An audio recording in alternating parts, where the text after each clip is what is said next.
Bonjour à toutes et à tous, y compris en ligne et puis dans la salle. Merci d'être présent. Ça me fait plaisir d'accueillir aujourd'hui Marianne Lebéchec, qui va nous présenter son travail sur les pratiques invisibles pour des données de qualité sur Recherche DataGo, une plateforme française. Marianne, elle est professeure des universités à l'Université de Lorraine en France, où elle est membre du Centre de recherche sur les médiations. Elle est actuellement en séjour de recherche ici même à l'UQAM au sein du département de communication sociale et publique depuis janvier jusqu'en juillet. Donc le séjour achève. Précédemment, elle a piloté une unité de formation à l'information scientifique et technique à l'URFIST de Lyon. Elle a porté une enquête nationale sur les pratiques numériques de recherche et de gestion de données en 2021 et 2022. Et elle s'intéresse aux méthodes computationnelles en sciences humaines sociales et à la diffusion de données dites de qualité. Alors, sans plus attendre, je te laisse la parole. Merci beaucoup pour l'invitation. Donc, oui, pratique invisible pour les données qualité. Donc, je vais vous parler d'un entrepôt en France qui est un entrepôt généraliste et interdisciplinaire, donc qui est Recherche DataGouv. Et en fait, je suis pas toute seule. On a une petite équipe qui a un projet qui s'appelle CADOR, Qualité et modération des données de recherche, donc avec des collègues de l'URFIS de Toulouse. Amélie Barriot, Gabriel Galezo de l'Université Côte d'Azur et Mohamed Gassama de l'INRAE. Et on a eu un petit financement du GIS sur la question. Alors, pour resituer en fait le contexte, c'est que en 2022, en France, à l'échelle nationale, il y a eu le développement d'un écosystème qui s'appelle Recherche DataGouv avec l'ouverture d'un entrepôt national, entrepôt recherche.data.gouv, pour notamment tous les chercheurs qui n'ont pas d'entrepôt disciplinaire, donc où on va dire c'est structuré au niveau de la discipline. Et nous, on était membres de l'écosystème en tant que centre de ressources, à la fois du réseau des URFIS, donc des unités régionales qui y a en France, il y en a 7 en France, et puis d'une autre plateforme qui s'appelle Doranum, qui est une plateforme de formation à distance de ressources éducatives libres autour des données de la recherche. Et en fait, nous, en tant que réseau des urfistes, on était aussi missionnés par le ministère pour faire monter en compétence les personnes qui accompagnaient les entrepôts. Enfin, comment vous expliquer ça? Il y a l'entrepôt national, mais au niveau des universités, il y a des équipes qui prennent en charge en fait la modération des données. Donc nous, on était là aussi pour faire monter en compétence les équipes sur cette question de la gestion des données. Euh, en fait, au fur et à mesure, on s'est quand même posé la question de comment s'accompagner, comment étaient accompagnés les chercheurs dans leur dépôt de données au sein de l'entrepôt et comment viser cette question de la qualité en ayant une problématique un peu plus du domaine de l'organisation qui était plutôt le dialogue entre les curateurs et les déposants. Donc, on est vraiment, nous, notre enquête, je vais le dire un peu plus tard, elle arrive en 2023, mais voilà, la plateforme venait juste d'ouvrir à l'été 2022. Et la plateforme donc avait des visées de garantie d'accès durable, centralisé, avec des standards de qualité, notamment liés à la férisation des données, donc les principes FAIR. Et vraiment, ça a été intéressant pour nous de se dire, ben, on va pas s'intéresser souvent à la question de c'est quoi une donnée, quelle est la valeur de cette donnée, mais vraiment la question pour nous, c'était vraiment d'accompagner les personnels, principalement des bibliothèques, qui se retrouvaient avec une nouvelle compétence à acquérir et voir comment ça se passait sur cette question de la qualité des données. Alors, je vous ai mis un peu l'aspect, la littérature sur laquelle nous, on s'est basé. C'est effectivement, on reprend la question des données dites brutes. Alors, on a repris un peu les travaux de Boker, de Gittelman, parce qu'on va retrouver cette question de quelles données on parle, qu'est-ce qu'on met à disposition en termes de jeux de données. Mais pour nous, on n'est pas dans la production des données pendant le projet de recherche. On est vraiment sur un produit final qui se détache un peu du projet de recherche ou de la publication. On s'est aussi intéressé, bah, Je voulais dire quand même que le travail de Florence m'a beaucoup, beaucoup intéressée sur le travail invisible au niveau des gestionnaires de données. Mais pareil, on se retrouve aussi dans une littérature là qui va être plus celle, on va dire, de communautés structurées. Euh, et donc, au sein de ces travailleurs invisibles, donc on voit apparaître la notion de curateur hein, sur la qualité des données, notamment dans un travail de Sabinella Neolini en 2014, hein, qui dit bien dans son texte, j'aurais pu mettre des guillemets, qu'il y a un dialogue entre les curateurs et les chercheurs, mais on se retrouve encore dans une discipline qui est une discipline qui est structurée autour de l'ouverture des données. Là où on va un peu sortir de cette question des données dans une discipline, c'est dans un texte de Plantin en 2018, qui là va analyser un petit peu différemment, puisque lui, il va être dans un entrepôt lié à une université. Et il va faire des interviews avec le responsable, les managers et également les techniciens invisibles qu'il appelle les data cleaners. Donc ceux qui vont effectivement viser à une description parfaite des données, pardon. Il parle de pristine datasets. Et ça nous a beaucoup intéressé, cette expression. Euh, et lui va s'intéresser à l'étude des procédures d'échange entre les employés et les déposants en montrant qu'il y a des alignements nécessaires, puisqu'on ne va pas parler forcément de la même chose au même moment entre les personnes. Et il dit aussi que les managers en fait, de l'entrepôt qu'il a étudié vont influer un petit peu sur les données qui sont produites au niveau de l'entrepôt. Donc, ça rejoignait un petit peu d'autres travaux qu'on voit aussi en France autour de la brutification, le fait qu'on va essayer d'effacer les données métiers pour en faire en fait des données diffusables, hein. Et donc, on enlève un peu la trace qu'il peut y avoir des pratiques métiers. Donc, on retrouve ça notamment chez Goethe et Denis. Et ensuite, donc, comme on s'intéressait à cette question des plateformes, il y avait aussi la mise en place de normes de qualité. Et là, Borgman, elle le dit très explicitement, donc son ouvrage a été traduit hein, par Open Edition en 2020. Elle dit certains, donc les référentiels, acceptent les données dans la mesure où elles répondent à des normes techniques, laissant le soin de la validation scientifique au contributeur ou à la contributrice.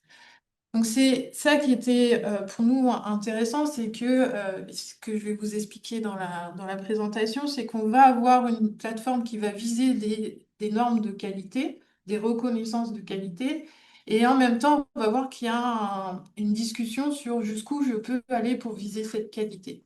La qualité des données, elle va au-delà, donc dans ce qu'on va observer, nous, du travail de publication des résultats de la recherche, parce que on peut avoir des jeux de données qui sont complètement décorrélés du travail de publication de recherche.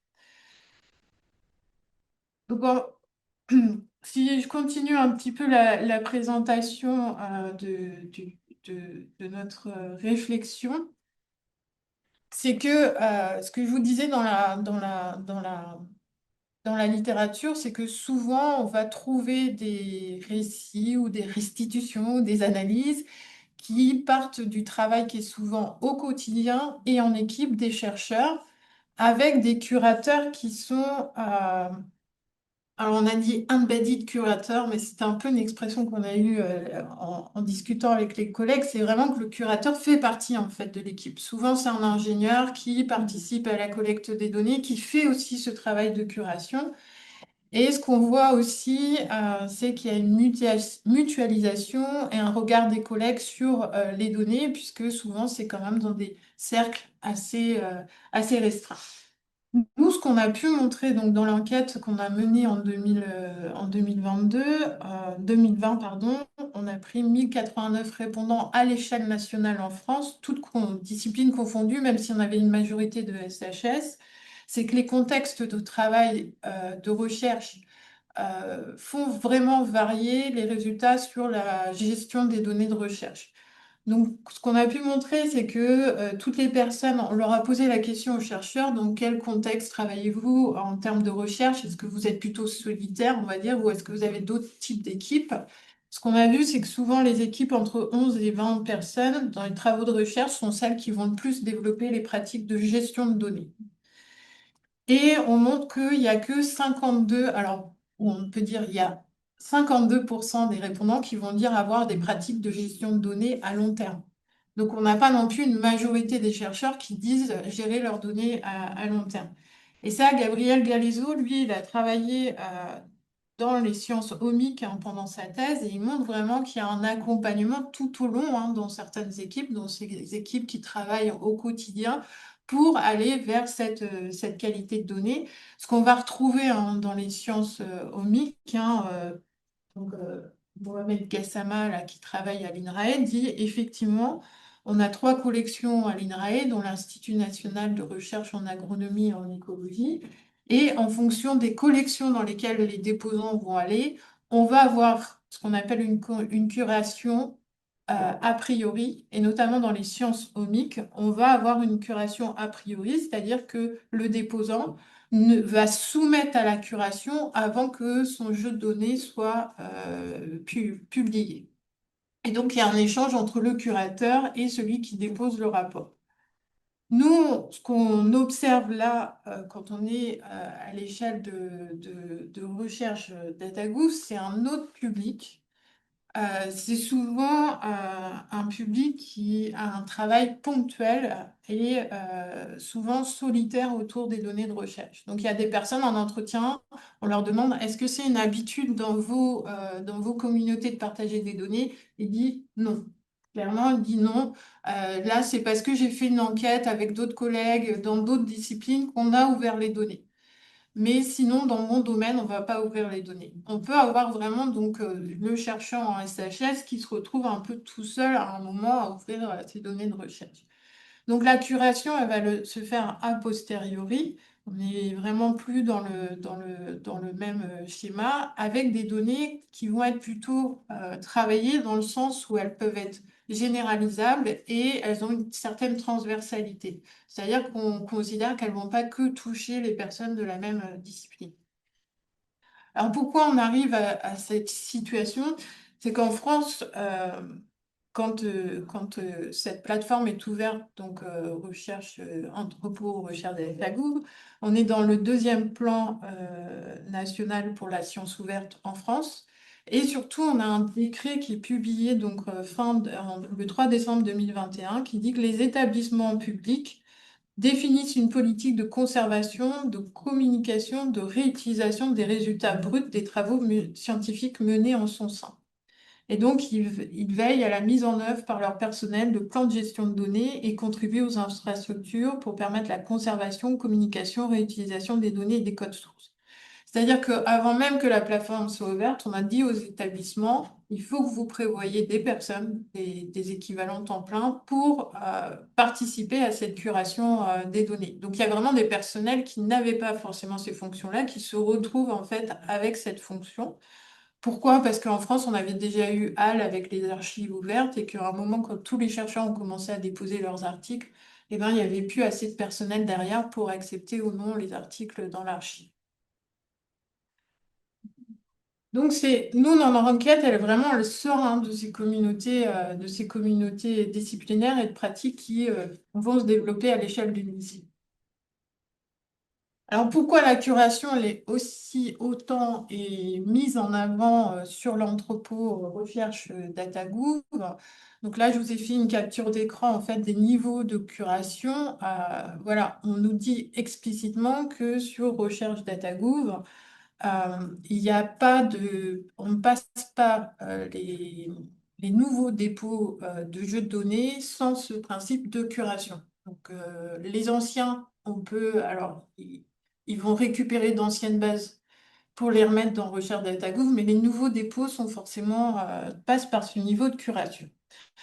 Alors, principalement, on va voir, alors, nous, dans les entretiens, on a plus eu des curatrices que des curateurs. Voilà, on a eu des femmes, majoritairement donc valides a posteriori dans leur établissement.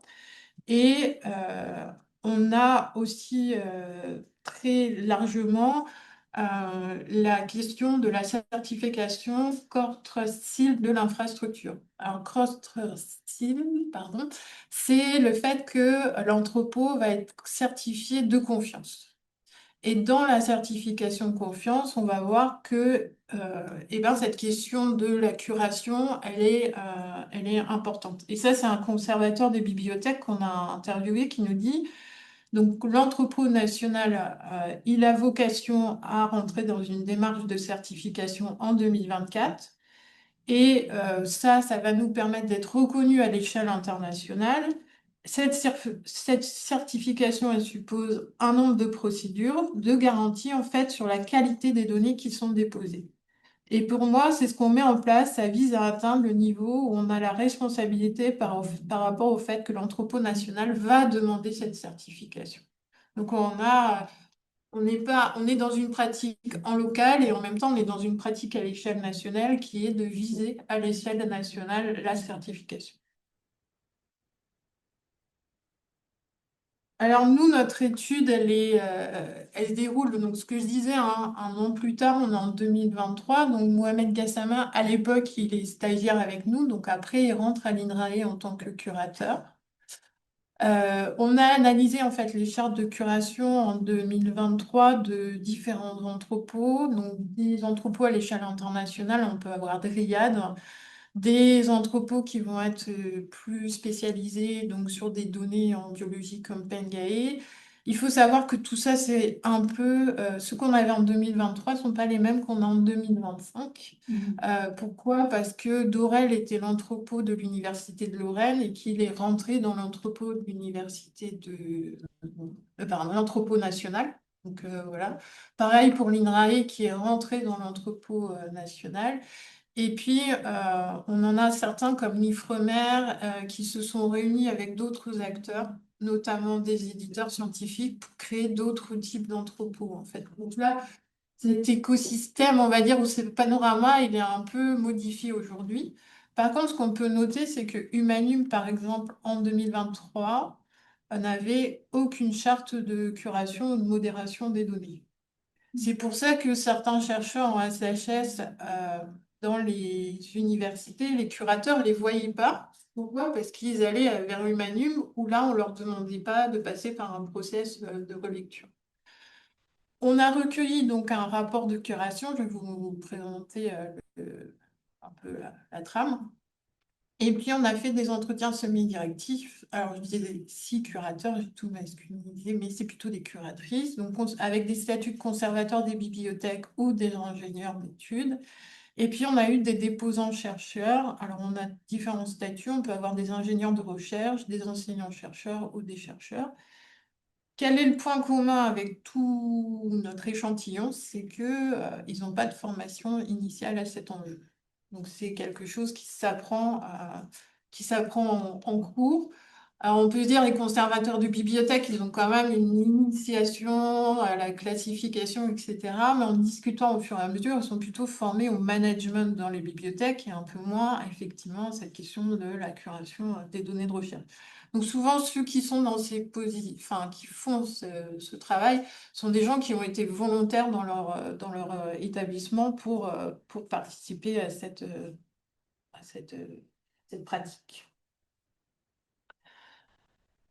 Alors, quel est le point commun, on va dire, dans tous les entretiens? Quelle serait la langue commune entre les curateurs et les déposants? C'est les principes FAIR, hein, je suppose que vous connaissez, mais voilà, qui apparaissent donc en 2016 et qui vont devenir finalement une grille en fait à valider, de critères à valider du côté des curateurs. Et ce qu'on voit, c'est que c'est un savoir-faire qui peut être transmis à des déposants. Alors pourquoi nous on le sait? Parce que les URFI sont un organisme de formation, donc on sait qu'on forme aux personnes et que souvent cet acronyme FAIR est souvent connu. Par contre, effectivement, dans la pratique, on a publié un autre article hein, sur les notebooks, pensez faire. Donc là, ce qu'on voit sur le cycle de la donnée, pensez faire vos données. Faire, c'est pas faire faire. Donc effectivement, dans la pratique, choisir une licence, choisir des métadonnées, choisir bah, tout ça, c'est des questions. Et puis quand j'ai pas mes collègues de bureau qui savent de quoi je leur parle, et ben, je suis obligée un peu de décider tout seul. Ce qu'on voit du côté des curateurs, c'est que tout de suite, la question va arriver très rapidement, c'est jusqu'où je vais, jusqu'où j'ai droit d'aller, jusqu'où j'ai droit de dire à un chercheur pour lequel je n'ai pas le statut que effectivement il y a quelque chose dans ces données qui pourrait être soit complété par rapport à la grille de curation, soit effectivement quand j'ouvre son fichier de données, ben, il y a un truc qui cloche. Moi, je suis pas chercheur, je suis pas ce statut-là. Est-ce que j'ai le droit de faire? Pourtant, ils vont tous dire, il faut qu'on instaure la confiance vis-à-vis de notre travail et vis-à-vis de ce qu'on va mettre à disposition dans notre entrepôt de données. Et les chercheurs, quand on les interroge, ils nous disent, ben, OK, j'ai eu un rapport. Alors souvent, en plus, c'est un rapport qui passe par mail hein, et qui n'est pas forcément contraignant. Donc, on sait que certains chercheurs ne vont pas répondre forcément à ce qu'on leur demande. Donc, on va voir les curateurs après, parce que nous, on a tous les rapports en ligne. On va voir les curateurs qui vont finalement compléter les métadonnées dans leur propre nom, parce qu'ils n'ont pas de réponse forcément du chercheur. Donc, qu'est-ce qu'on peut dire, en tout cas, in fine, c'est qu'on va chercher à lisser des données et on retourne en fait sur la question du pristiness que je vous avais présenté. On va essayer d'avoir une présentation la plus impeccable, en fait, d'avoir une présentation la plus propre possible des données, même si derrière, on ne sait pas si elles sont vraiment conformes à un critère de qualité de la discipline. Mais nous, on s'est dit que finalement, on parle souvent de nettoyage des données, mais là, le but, c'est pas d'avoir des données nettoyées, mais en tout cas d'avoir des données génériques qui vont permettre derrière d'avoir des principes de visualisation, de recherche des données, de découvrabilité des données. Donc, ça, c'est le principe du rapport de curation. Donc, quand un déposant dépose, il reçoit ça avec des petites cases vertes ou des petites cases rouges. Voilà. Donc, est-ce que tu as bien mis ton titre? Est-ce que tu as bien mis le lien vers les données? Est-ce que tu as un point de contact? Est-ce que tu as bien mis l'auteur, le contributeur avec des orchides? Et à chaque fois, il peut y avoir des commentaires. Alors, ce qui est écrit hein, sur la fiche, c'est qu'effectivement, euh, il faut qu'ils enlèvent ce petit paragraphe gris là, qui est grisé. Donc, quand ils renvoient, il faut bien qu'ils enlèvent. Il ne faut pas qu'ils renvoient la fiche. Mais vous voyez que quand vous recevez un rapport, vous recevez un rapport de la République française. Hein. C'est pas, on a mis quand même une certaine solennité dans le rapport de curation. Ok, elle fait 3 pages quand même, ce rapport de curation. Et la dernière page, va sur les questions de fichiers. Donc, vérifier les formats de fichiers qui sont ouverts ou largement utilisés. Et là, on va voir des frictions. Enfin, moi, j'avais ça un peu des frictions parce que vous avez des chercheurs qui vous expliquent clairement que quand ils ont déposé en gros, on comprend. Eux vous disent pas hein, qu'ils parlent d'un format. Ils ont juste un fichier qui a 3 feuilles. Donc, ils ont un Excel. Sauf que dans Recherche DataGouv, on n'accepte que des CSV, puisque c'est un fichier ouvert et largement utilisé. Donc, leurs 3 feuilles, en fait, ne peuvent pas passer en CSV, puisque les CSV n'acceptent pas. Et donc, on se retrouve avec des discours assez, ben voilà, j'ai pas compris. Et pourtant, la personne a fini par déposer des données, mais elle n'a pas compris pourquoi elle n'avait pas pu déposer son fichier initial. Donc, on voit quand même que on a, comme je dis, il y a une grille de lecture sur les principes fermes. Donc, la personne explique effectivement, j'ai bien rempli les mots-clés, etc. Mais on m'a dit non, le fichier, ça va pas, mais j'ai pas compris parce que moi, je travaille tout le temps comme ça. Donc ça, on a le premier. On a aussi donc les fichiers donc tabulés avec pas de point-virgule. Donc là, on commence à tomber des fois dans des questions précises pour les chercheurs. On a des fichiers README, donc avec la documentation, le dictionnaire de données, la convention de nommage. Et puis, on va avoir le choix des licences, alors celles qui sont recommandées par défaut, et puis d'Oranum aussi derrière. Donc ça, à chaque fois, effectivement, les chercheurs ils se disent, mais pourquoi finalement on me redemande quelque chose? Pourquoi dans mon fichier README, je dois remettre le numéro du DO de données? Moi, j'ai pas compris pourquoi on me demandait ça. Bon, je l'ai fait, mais en gros, voilà, je sais pas trop pourquoi. Donc, ce qui nous a fait dire, nous, en fait, puisque le projet était de travailler à la fois sur la notion de modération et de curation, c'est que la modération, c'est plutôt une validation technique de la complétude des métadonnées, euh, du respect de la propriété intellectuelle, parce que je vous ai un peu enlevé la question des données personnelles, parce qu'on est soumis au RGPD, donc en Europe, du format de fichier, du volume, de l'encodage et bits du fichier README, qui est plutôt au service d'une communauté d'établissements ou d'une communauté nationale. La curation, donc quand on part en fait de la littérature, on voit bien que c'est plutôt une validation scientifique du jeu de données avec des attendus en gros de preuves scientifiques au service d'une communauté disciplinaire.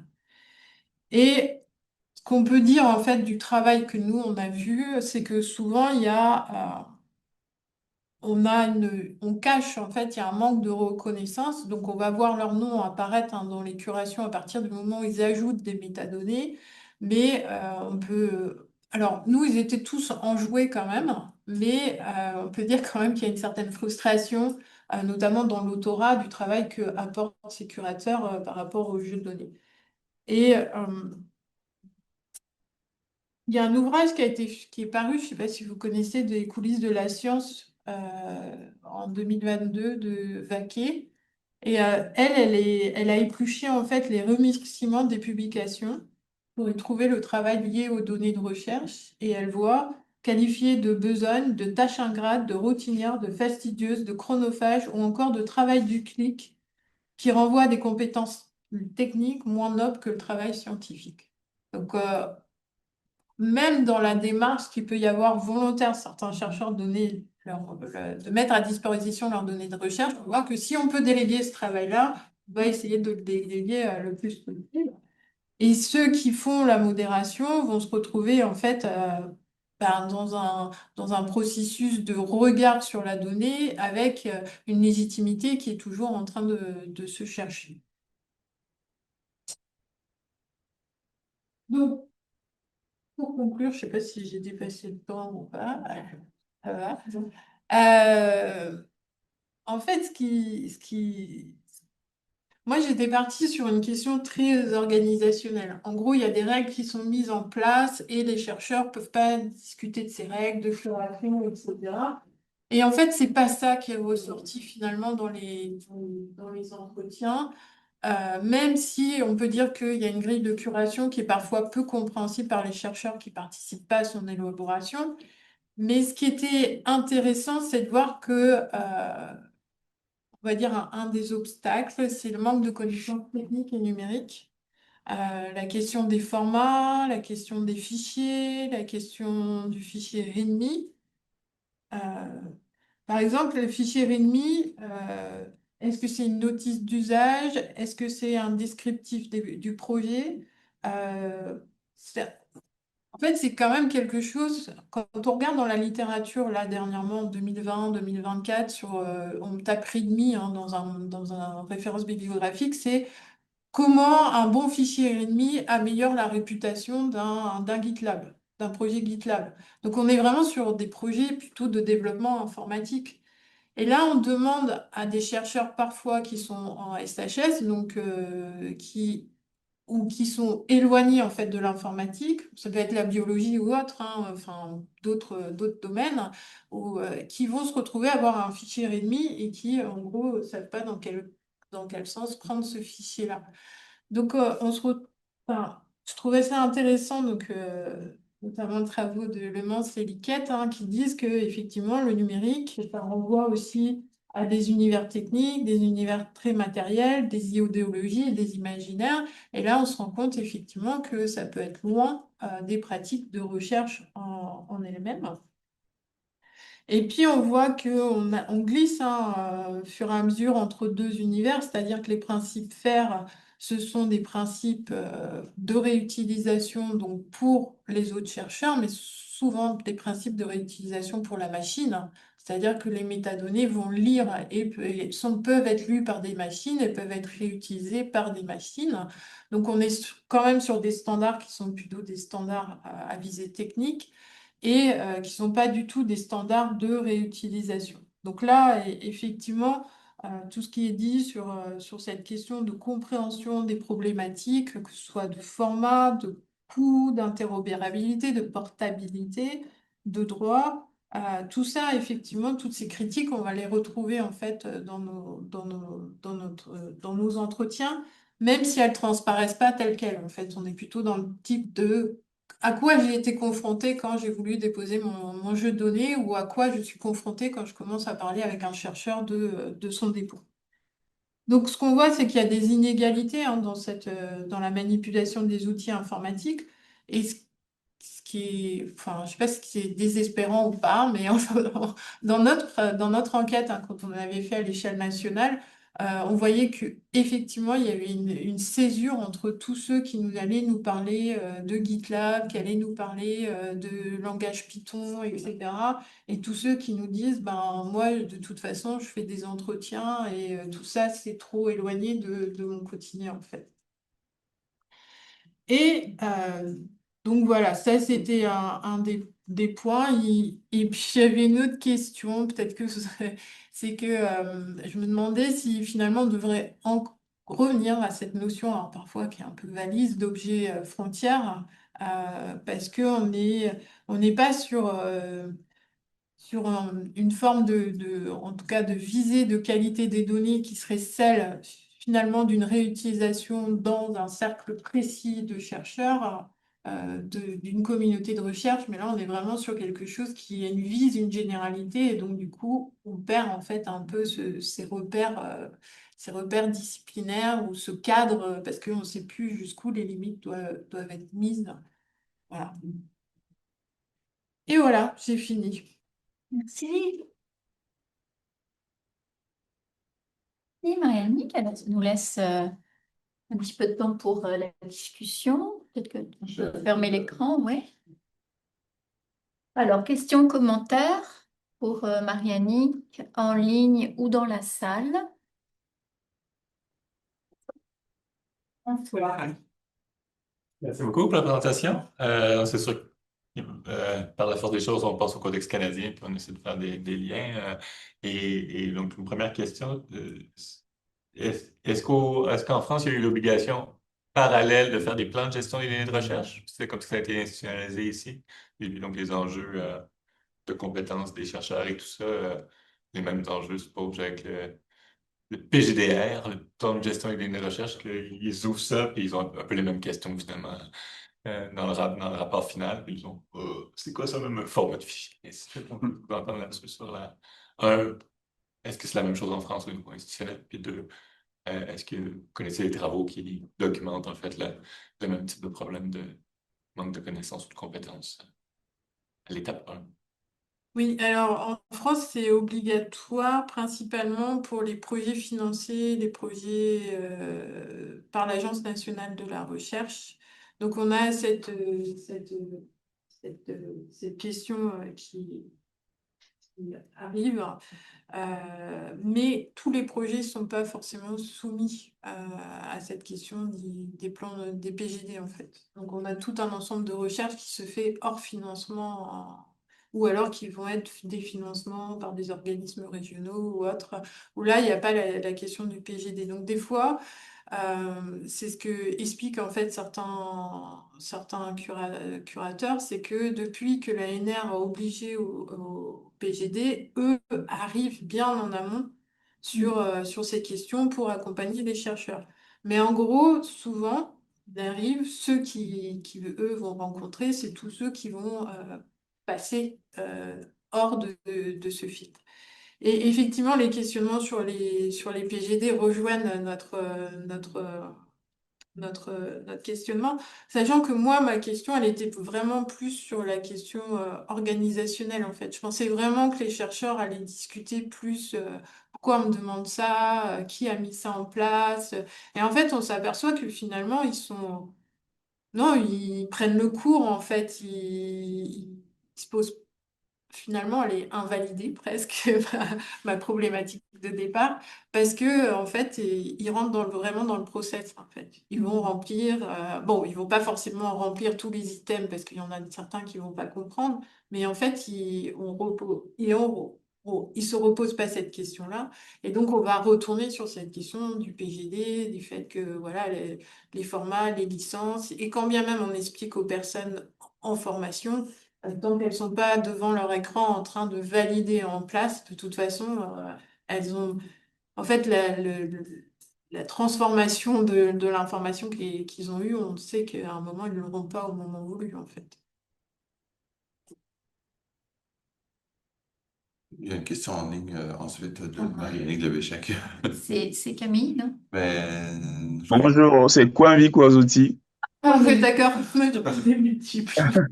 Ben, attends, je vais allumer quand même ma caméra. Ouais, c'est que Marianne nous a partagé son lien. C'est pour ça qu'il y a beaucoup de Marianne Lebéchec. Mais Ah bah oui. Ah ben j'avais une question moi. Oui, allez, comme oui. Ah ben, c'est pour savoir en fait, est-ce qu'il y a des dispositifs pour rendre en fait visibles ces curateurs qui sont des gens invisibles de la donnée comme tu l'as expliqué? Est-ce que dans le dispositif il y a quelque chose, un protocole pour les rendre visibles dans la recherche? Parce que généralement c'est les auteurs qui apparaissent en fait dans la recherche. Du coup, est-ce qu'il y a quelque chose qui est disponible pour rendre visibles ces personnes?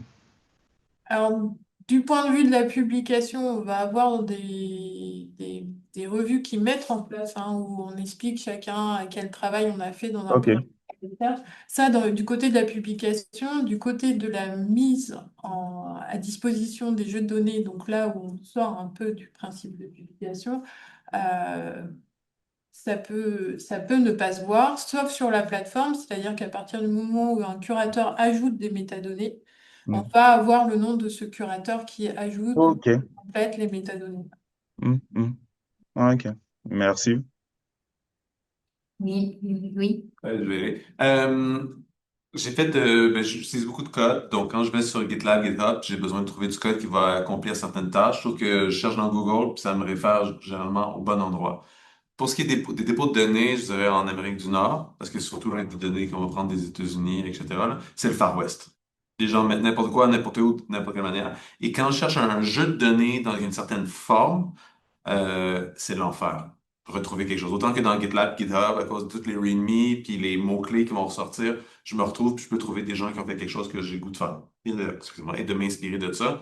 Mais quand vient les données, c'est vraiment difficile. Donc, est-ce que vous avez eu des échos des gens qui ont utilisé DataGouv, par exemple, pour les données, puis qui ont été satisfaits, que ça a été facile de retrouver? Vous avez vraiment juste parlé aux gens, des curateurs qui savent comment les mettre dedans, mais pour les personnes qui l'utilisent, cet outil-là, est-ce que ça fonctionne bien? Oui, non, mais ça, c'est le grand vide, en fait. Par contre, au niveau des chercheurs, donc on a fait des entretiens, mais il y en a un qui nous a dit, je dépose sur Zenodo. Pourquoi? Parce qu'il fait du GitLab. Et en fait, Recherche DataGouv n'est pas interfacé sur GitLab, alors que Xenodo est interfacé sur GitLab. Et lui dit, je fais des choses beaucoup plus, en fait, propres dans mon domaine, en passant par GitLab, et hop, je push directement sur Xenodo, alors que sinon, je vais m'embêter à sortir dans des formats qui, de toute façon, ne seront pas forcément utilisés par ma communauté, en fait. Donc, non, on n'a pas le principe de réutilisation, c'est d'autres projets, mais ils passent pas forcément en financement pour le moment parce qu'en fait, voilà, la critique qu'on va avoir tout le temps, c'est qui vous allez trouver, qui va être votre réutilisateur. Sauf qu'on ne les connaît pas d'avance. Donc, en fait, quand on propose des projets, ça passe pas parce qu'en fait, on nous dit, mais qui vous allez interroger? Donc, voilà. Mais comme on ne les connaît pas d'avance, voilà. Donc, non, on n'a pas encore. C'est un peu le défaut. Et d'ailleurs, les chercheurs se disent, surtout quand ils déposent ici, se disent à qui ça va servir. C'est une question que je me pose souvent, puis il y a tellement de données, puis d'un point de vue environnemental aussi, ça se met à prendre la place sur beaucoup de serveurs, puis là, on met un paquet de cochonneries dans l'idée que on va réutiliser, on va retester, puis on se dit, bon, on veut pas que quelqu'un refasse le même travail, puis on en a plein des projets, tu sais, même à l'UQAM, juste ici, là, de bases de données de films québécois qui ont été faits. Ben, le professeur l'a fait, puis là, ben, il est passé à autre chose, puis ça a disparu en quelque part sur la disque dur, puis un autre prof reçoit un financement, puis on veut arrêter de faire ça. Mais un paquet de petits jeux de données qui sont jamais réutilisés. Puis ça va devenir vraiment, c'est incroyable la pollution qu'il y a en réalité, autant dans la recherche, qu'environnementalement sur les serveurs et autres, là, ça peut être terrible de se mettre à dire à tout le monde, non, non, vous pouvez pas faire de la recherche si vous ne le mettez pas facilement accessible sur Internet à tout le monde. Ça va tuer le principe de la réutilisation, à mon avis, là. Mais je sais pas si vous avez un point de vue là-dessus. Ah. Non, mais c'est une critique qu'on comprend. Et le choix, en fait, qui a été fait ici à l'échelle nationale en France d'avoir un entrepôt, c'est que c'était d'aspirer aussi tous les petits trucs qu'il y avait à l'université de Lorraine, à l'université, etc., pour essayer d'agréger. Alors, en fait, ceux qui n'ont pas finalement été vers cette plateforme agrégée, c'est ceux qui avaient un poids disciplinaire en disant, mais nous, on a déjà notre structure, en fait. Donc, on n'a pas besoin d'aller chez vous et Recherche DataGouv n'était pas fait pour ça, en fait. Donc, finalement, en fait, ce que je disais, hein, dans les formes, on va dire, des données généralisables ou en transversalité, c'est effectivement ça, c'est-à-dire qu'il y ait des critères, on va dire, communs de date, de description qui permettraient, en fait, d'aller vers la découvrabilité, qui est la grande question aujourd'hui. Comment on fait pour découvrir le bon jeu de données? La question demeure importante. Ben, c'était un peu ma question justement sur l'idée de découvrabilité. Est-ce que bon, vous avez montré qu'il y avait justement deux niveaux de professionnels ou de gens experts qui s'occupaient de la curation puis de l'organisation des données puis de la mise au standard pour alimenter la plateforme Recherche DataGo. Est-ce qu'au niveau de la mise en visibilité puis du retour vers les utilisateurs potentiels, est-ce qu'il y a des gens qui sont experts dans des disciplines qui sont aptes à penser ou à designer soit l'interface d'interrogation ou une manière de rendre visibles des contenus plutôt que d'autres, avec des critères qui soient différenciés selon les disciplines? Ou c'est vraiment généraliste au niveau de la sortie de la plateforme? C'est vraiment généraliste. Pour le moment, il n'y a pas de design, il n'y a rien qui est prévu pour le moment. Donc, il y a pas, par exemple, exemple fictif et un peu bidon, là, quelqu'un qui étudie en muséologie, il n'y a pas moyen d'arriver sur la plateforme et il peut pas déjà affiner sa recherche selon certains critères qui pourraient l'orienter vers des contenus spécifiquement plus adaptés à lui. Alors, il peut certainement essayer de travailler dans la plateforme. En fait, ce qu'il faut comprendre, c'est qu'aujourd'hui, ils ont récupéré énormément de contenu qui vient d'autres bases qu'ils ont mis dedans. Et c'est un autre projet, mais qui est pas le nôtre, où les collègues vont vérifier, en fait, par exemple, la présence de fichiers README dans les dépôts. Et ils s'aperçoivent, en fait, que non. En fait, je dirais pas que c'est un peu le folklore pour le moment, c'est un peu folklore quand même. C'est-à-dire qu'ils peuvent vraiment faire un travail sur ce qui arrive maintenant. Par contre, du rétroactif, et ben là, ils font quand ils ont le temps, en fait. Donc, on se retrouve sur quelque chose où il peut, votre usager il peut venir, il va peut-être réussir à trouver par des dates parce que c'est quelque chose qui est à peu près standardisé maintenant. Mais par contre, effectivement, il va peut-être tomber sur quelque chose qui ne l'intéresse pas ou alors il va pas voir quelque chose qui l'intéresse. Non, vas-y. Donc là, parce qu'au Canada, notre solution pour les données de recherche, c'est Borealis, c'est le dépôt de données de recherche. Mais DataGouv, en fait, la particularité, c'est que c'est pas juste des données de recherche, c'est ça, c'est des données. Non, il y a Oui. recherche DataGouv. OK, et DataGouv. DataGouv. Open data. C'est deux choses bien distinctes, là. Oui, oui. J'essayais de comprendre c'est quoi ce truc-là. Je voyais juste des trucs de valeur foncière, je ne sais pas quoi. Data. C'est vraiment. C'est des données ouvertes publiques, d'accord. Il y a Gouv partout, parce qu'il faut avoir Il faut que ce soit la centralisation, hein, sinon ça va pas. Il n'y a pas le sceau de la République, ça va pas.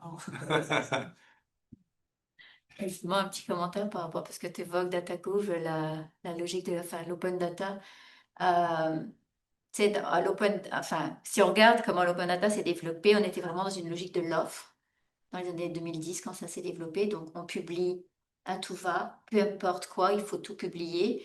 Et puis, devant l'échec de la réutilisation, parce qu'évidemment, c'est des formats compliqués, et puis le ou la citoyen, monsieur, madame, tout le monde n'a rien à faire avec ça. On est dans des logiques maintenant plus orientées vers la demande. Donc, de publication à la demande, donc en lien avec un intérêt exprimé on ne sait quel groupe, mais en tout cas des gens qui auraient un intérêt.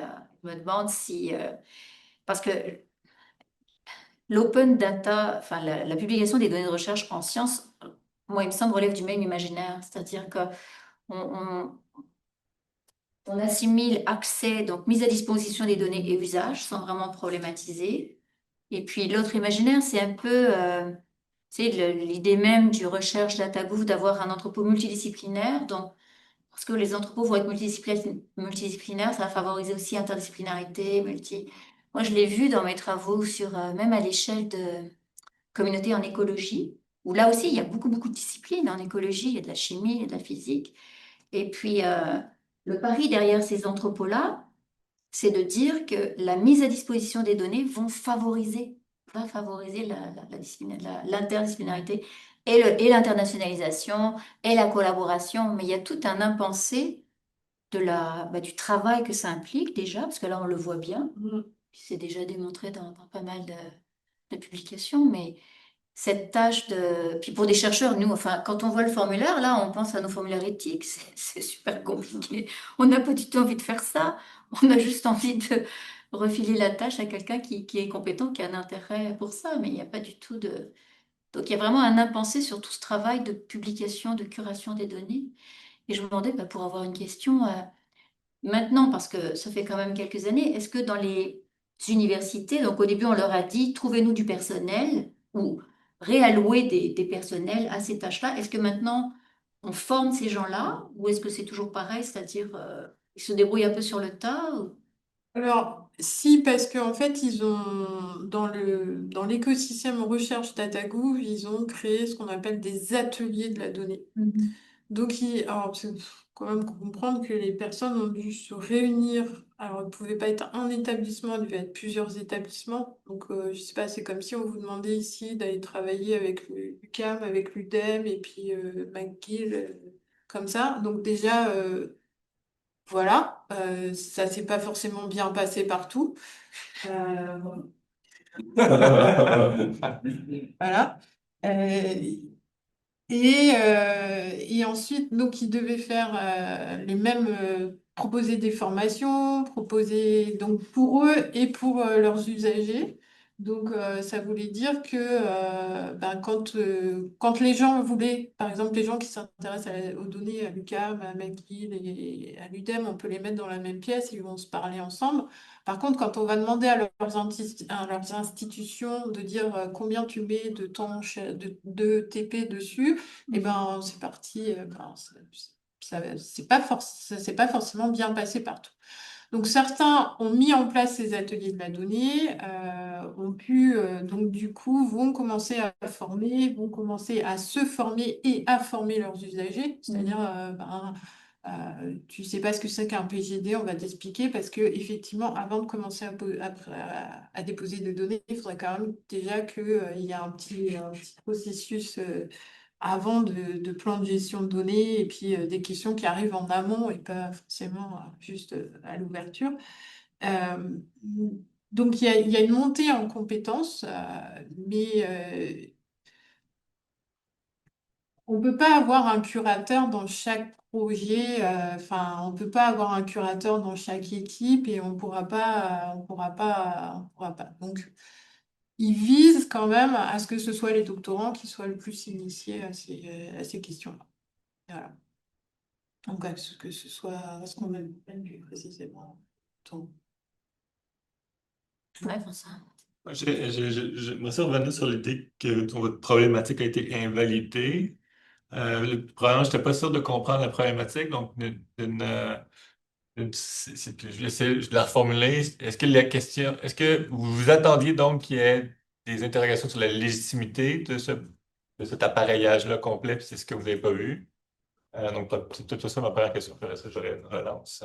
C'est ça, parce que moi, j'avais déjà fait un travail en fait sur la modération autour de HAL, qui est l'archive ouverte, où là, clairement, les chercheurs étaient hyper critiques sur les formulaires, sur la mise à disposition de la plateforme, sur le modèle de curation, sur les délais, et vraiment en mode... Enfin, là, il y avait une critique forte qui était plutôt une critique de qui a mis en place cette règle et pourquoi elle m'a imposée dans mon travail de recherche et pourquoi jamais on m'a demandé de participer à cette règle alors qu'on me dit que je ne serai. Et là, ça touchait différemment, c'est je serai évaluée qu'à partir de ce que je dépose dans elle. Donc là, il y avait vraiment une problématique qui était moins une problématique, on va dire, de qualité, de recherche, de métadonnées, de curation et autres, mais qui était vraiment une problématique organisationnelle du type, on a mis en place une procédure et il y a une partie des personnes impactées par cette procédure qui sont pas du tout à l'initiative de quoi que ce soit, hein. Enfin, HAL, c'est quelque chose qui, son conseil scientifique, je crois que ça fait 20 ans que les gens sont là et ça n'a jamais bougé. Donc, forcément, il y a pas cet effet d'entraînement. Donc moi, je me disais, ici, il peut y avoir une obligation d'ouverture puisqu'on arrive à la fin des projets, des premiers projets ANR financés qui arrivent en fait au niveau de l'ouverture. Et en fait, c'est un biais de notre enquête, hein, c'est qu'on a vu que des gens qui étaient motivés en fait. Forcément. C'est vers là que je m'en allais, c'est que parce que nous autres, on a accompagné quoi, une quinzaine d'équipes là, sur comme la gestion des données de recherche en phase active. Là. Puis, il y en avait quelques-unes, même si il y avait déjà un biais de sélection, il y en avait qui râlaient quand même assez fortement, quoi. Puis là, je me dis, ben, peut-être c'est un petit échantillon, et ainsi de suite. Ouais, notre échantillon, il est biaisé, hein. C'est comme dans l'enquête qu'on a fait. Alors, on a plus de 1000 répondants à l'échelle nationale, ce qui est quand même pas anodin, mais mine de rien, c'est quand même les gens qui se sont dit, tiens, ça parle de numérique, ça parle de données, j'ai envie de répondre. Donc, on a forcément, c'est pas comme si on allait dans un labo en immersif en se disant comment ça se passe, en fait. Bon, à notre décharge, le financement qu'on a eu, c'est 3 000 euros. Donc, Ah. on n'a pas non plus, voilà, on n'a pas des financements importants pour. J'ai manqué la démonstration, là, vous dites que vous avez un sondage de 1000 personnes en plus des entretiens. Alors, Puis on a là, fait il y a 2 ans, en fait. OK. Puis il y avait des questions sur la légitimité des Non, mais il n'y demandes. avait pas de recherche DataGouv encore. OK. Donc, il n'y avait pas cette partie-là. Par contre, il y avait la question, est-ce que vous conservez vos données à long terme? Est-ce que, enfin, c'était une des questions qui était posée, ouais. Mais il n'y avait pas non plus, on permet. Et par contre, dans les commentaires libres, on a laissé des commentaires libres à un moment. Les, les plus, là où on a eu plus de retours, c'est plus du côté des SHS en disant vous nous mettez un truc qui n'est pas du tout dans nos pratiques, qui va nous demander du temps, qui a un coût, qui est pas du tout vu dans ce que vous présentez en fait. Parce que tu disais le discours de la réutilisation. On voit apparaître beaucoup le discours de l'innovation hein, sur les données et puis du fait que la recherche doit être transparente, comme ça va réinjecter de la confiance en faire la recherche. Ah, ils n'ont pas réussi avec l'open data, hein, c'était le même discours, la transparence. Hein. On va faire rendre transparence, ça va redonner de la confiance dans le politique, ça va pas marcher. Là, c'est pareil, on redonne encore aux chercheurs une mission. Voilà. Oui. Ça, c'est notre truc. Non. Là, vous avez eu la chance de voir plusieurs dépôts de données, de parler à beaucoup de personnes qui ont interagi avec ces dépôts de données-là. Si on vous donnait le pouvoir de créer votre dépôt de recherche parfait à vos yeux, comment est-ce que vous le construiriez? Ah, c'est une question. Pratique, je suis quelqu'un de pratique. Ouais. Alors, dans ceux qu'on a interviewés, il y a un principe qui est fait à l'université de Toulouse. Alors, je ne sais jamais si c'est un, deux, trois, voilà, une université de Toulouse, où effectivement, à chaque fois qu'il y a un projet financé, qu'il y a une demande de PGD, il y a une personne de l'équipe de curateur qui vient dans l'équipe. Donc, au final, c'est pas que ça peut être donc qui n'ont pas cet accompagnement-là, mais où du coup, on prend en compte la rédaction du PGD et on va les accompagner jusqu'à l'ouverture des données. Et effectivement, certainement que si on doit mettre en place une ouverture, eh ben, effectivement, plus on va aller vers l'accompagnement au quotidien, plus déjà on va comprendre qui sont potentiellement les gens intéressés par des données. C'est-à-dire que c'est la question, c'est est-ce que finalement, quand moi je fais quelque chose, euh, c'est intéressant parce alors on n'a pas pu l'exploiter, la personne de l'INRAE. En fait, l'INRAE est avancé depuis beaucoup d'années sur cette question-là. Et on n'a pas le droit de l'utiliser dans notre enquête, parce qu'on a fait l'entretien, mais la personne ne veut pas, parce que en fait, elle dit, à l'INRAE, on a quelque chose de très structuré au niveau des disciplines. On sait, et les personnes mettent à disposition leurs données, donc ils ont déjà un accompagnement, etc. Et en fait, ils sont allés demander aux voisins des personnes qui ont mis des jeux de données à disposition s'ils arrivaient à utiliser les jeux de données de leurs collègues. En fait, ils se sont aperçus que même quand ils parlaient de salade verte, l'autre à côté ne comprenait pas qu'ils parlaient de salade verte. Donc, ils font des ateliers à l'INRAE qui s'appellent des ateliers Kalinou, pour travailler en fait pour que les chercheurs en fait, et c'est vraiment, ils appellent ça des ateliers de câlin avec les données pour que tout le monde prenne soin des données et que tout le monde comprenne que ça a un intérêt de bien discuter avec ses collègues pour comprendre que son collègue a besoin de savoir que la salade est verte ou que la grenouille est verte et qu'elle n'est pas rouge et qu'elle n'est pas jaune, etc. Et donc ils refont alors qu'ils ont déjà eu une politique d'ouverture, d'accompagnement des chercheurs et refont ce travail-là parce que effectivement, ils se retrouvent avec un problème, c'est que ça fonctionne pas en fait. Si je comprends bien, il faudrait que, dans un monde idéal, il faudrait qu'il y ait des personnes actives pour suivre les équipes de recherche, pour préparer le travail des données sous forme de PGD, et lorsque c'est le temps de les mettre en ligne, des gens aussi. Ouais, mais même pour accompagner les réutilisateurs, en fait. Exactement, exact. Et des gens de l'autre côté qui aident à réutiliser ces données-là pour Oui, s'assurer. parce que souvent, enfin, ça va être ça va être un chercheur qui va recevoir un mail par la plateforme qui va lui dire, et ton jeu de données, il est comme ça, et si le chercheur il est super motivé, il va répondre, mais si le chercheur il est super occupé et qu'en plus ce jeu de données-là, ce que vous disiez tout à l'heure, hein, c'est un vieux prof, il a fait une base de données un jour et puis il est passé complètement à autre chose, et il va avoir une question et puis On ne trouvera jamais. ouais. C'est terminé. Je, je me permettre une autre question. C'est Ça ça. me renvoie. Quelle partie vous voyez que l'intelligence artificielle va prendre là-dedans? On parle beaucoup de la place que ça va prendre et tout, là. Pas que je sois un grand admirateur ou fanatique, là, mais il y a des bonnes chances que beaucoup de gens vont se dire, ah ben, on va mettre de l'IA pour classer ou pour compléter les données ou compléter ci ou compléter ça. Comment vous voyez l'avenir là-dessus? Alors, ils sont déjà en train de travailler sur cette question, Évidemment. notamment par GitLab en fait. De pouvoir récupérer tous les jeux de données qui sont déposés sur GitLab, mais il faut quand même se poser la question de pourquoi ils sont déposés sur GitLab et qu'on les ramène dans un entrepôt. Mais cette question de démultiplier la place des jeux de données, etc., on se poser plein de questions.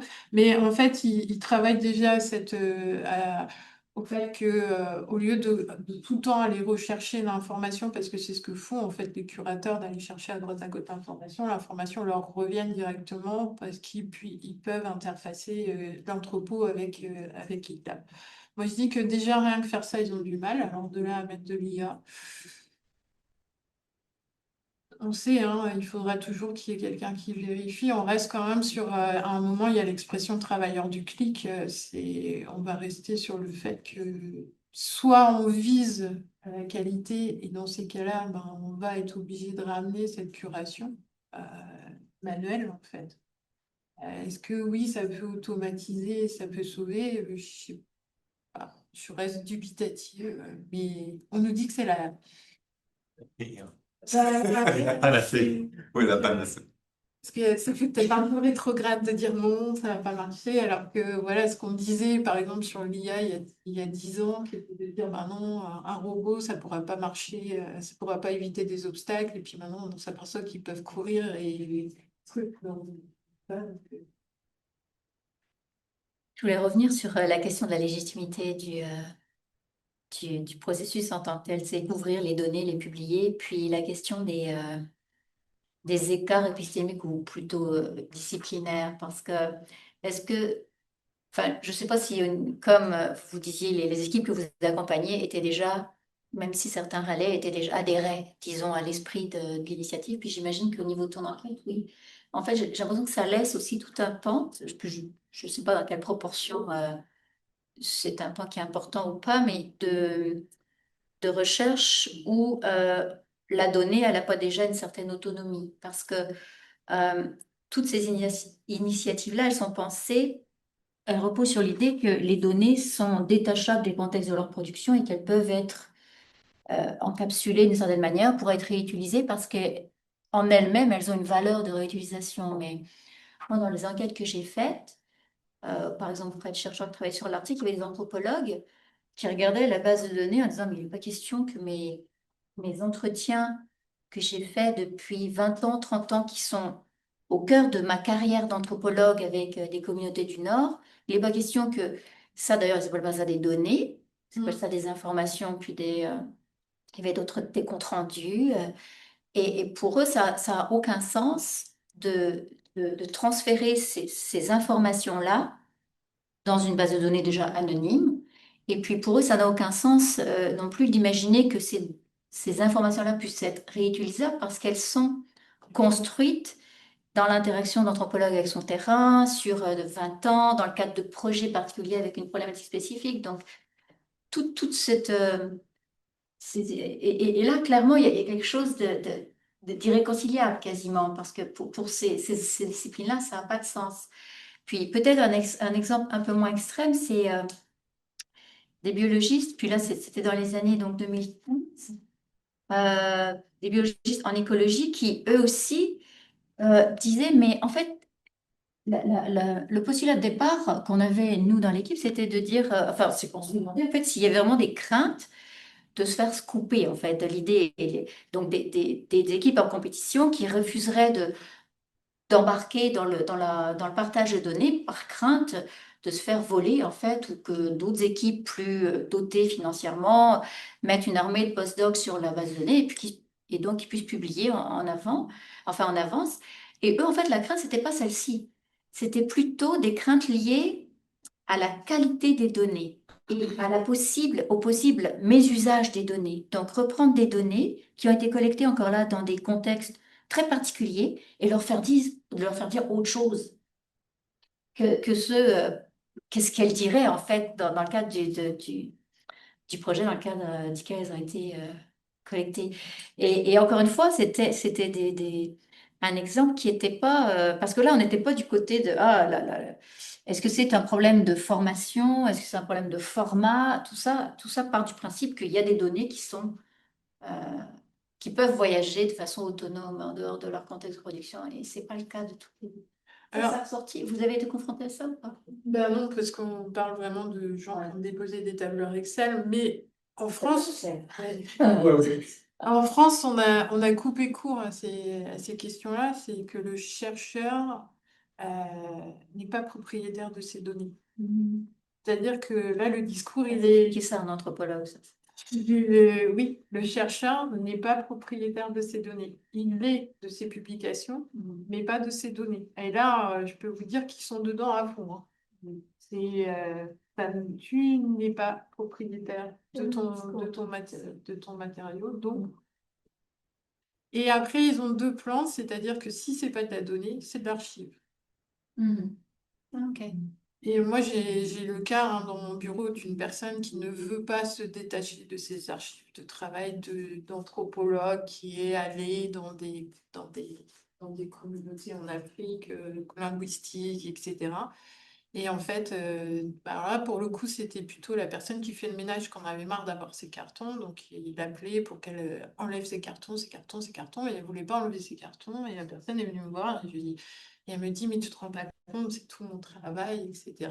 Je fais, mais il y a un archiviste à l'université. Donc, j'ai sauvé tout le monde en appelant l'archiviste. Donc, on a quand même ce deuxième qui est, OK, c'est pas de la donnée.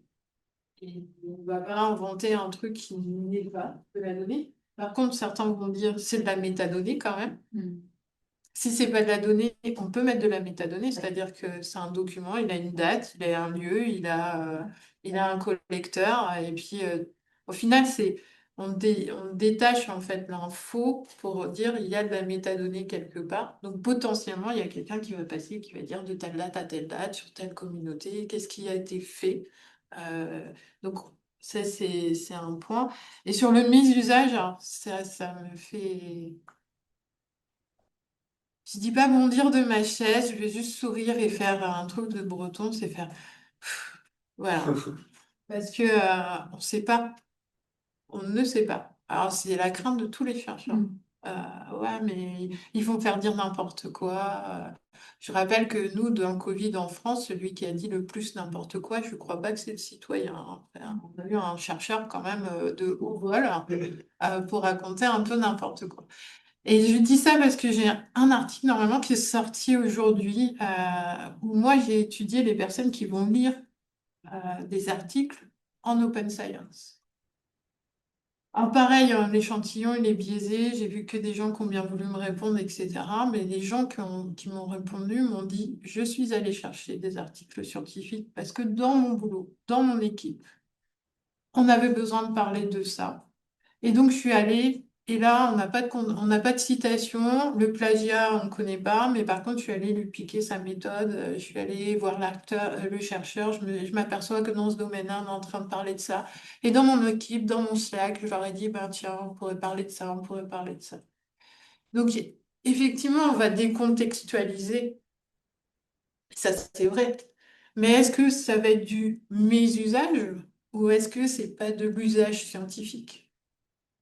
Et là, je trouve qu'on y va un peu vite de dire. Si tu parles lecture d'articles scientifiques par des non-scientifiques? Ouais, Ok, en dehors du milieu de la recherche. en dehors du milieu de la recherche. Donc, principalement, j'ai vu des consultants qui font du consulting, donc souvent qui ont des masters, donc ont des maîtrises, des masters, donc ont déjà une pratique d'aller faire des biblios, donc qui connaissent les bases, etc. Mais du coup, qui disent dans mon milieu professionnel, moi j'y vais, j'ai mes auteurs, ou j'ai ma revue, ou j'ai mon espace, je vais chercher mes mots-clés, et puis je vais ressortir. Et pendant ma réunion, ou dans mon Slack, ou etc., je vais leur dire, tiens, ce serait intéressant qu'on s'intéresse à ça. Et est-ce qu'ils vont ramener à l'article? Pas forcément, mais ils vont l'utiliser d'une autre manière.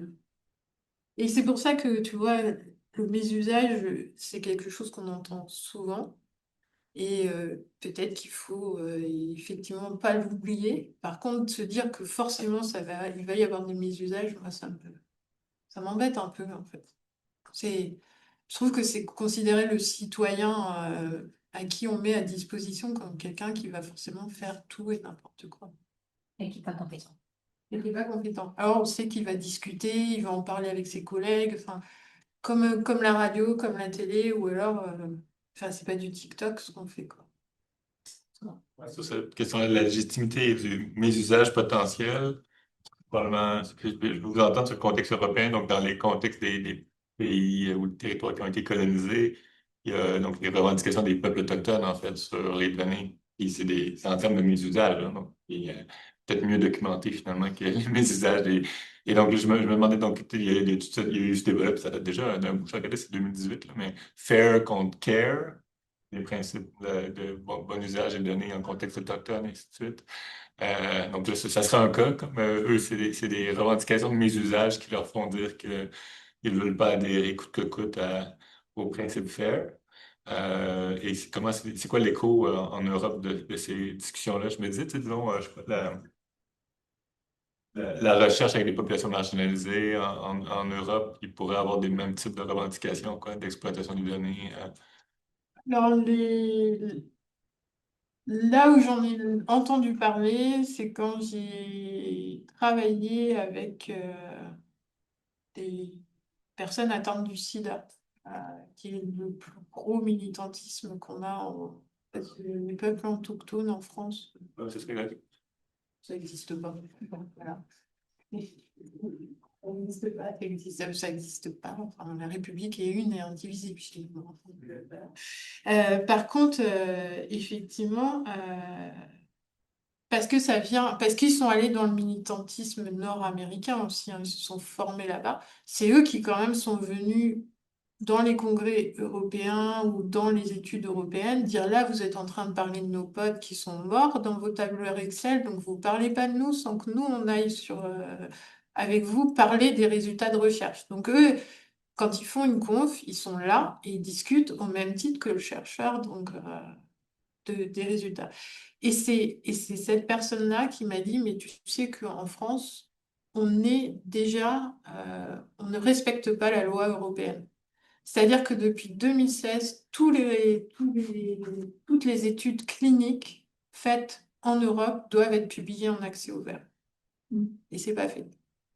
Et il dit, après, nous, en tant que patients, on nous dit que on demande des médicaments, on demande des traitements, on demande des thérapies, alors que ça coûte cher ou que la science n'a pas prouvé et tout, mais il dit, à aucun moment, on nous donne accès aux résultats de ces études cliniques, alors que c'est une obligation. Et là, j'ai vu dernièrement, parce que moi je suis un peu partie de ce jeu-là, de ce domaine-là, que ça a été demandé par la France, là, il y a quelques mois, en fait. Donc, c'est pas cette question d'autochtone, mais c'est cette question je pense que ça viendra plutôt des milieux militants, des maladies, du cancer, qui vont arriver, qui vont être de plus en plus touchées dans le milieu scientifique par ces maladies-là et qui vont aller militer pour l'ouverture. Merci. Je vois qu'on s'approche de la fin. Oui, Camille? Non, juste une Il nous petite reste deux précision. minutes. Il y a bien des peuples autochtones en France, hein. Dans la Polynésie française, en Guyane française, il y a Ouais, énormément de peuples ouais, autochtones, mais en Nouvelle-Calédonie. je suis Euh, d'accord, mais ils sont pas représentés en tant que tels.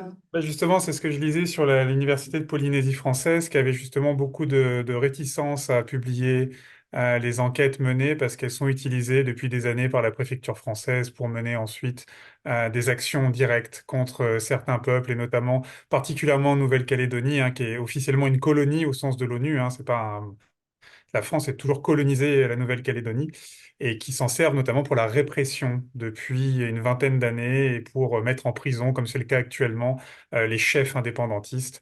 Et donc c'est pour ça que je pourrais vous le partager. Il y a un article voilà, de chercheurs en Polynésie française qui disaient qu'ils refusaient littéralement de partager leurs données et qu'ils avaient beaucoup de peur à publier leurs travaux ethnographiques pour éviter que ça devienne des outils de répression dans l'État colonial qu'est la France actuellement et depuis longtemps. Voilà, c'était juste une petite précision. Merci pour cette présentation. Merci. Je pense qu'on peut arrêter là. Merci beaucoup, Marie-Nick. Merci pour la participation.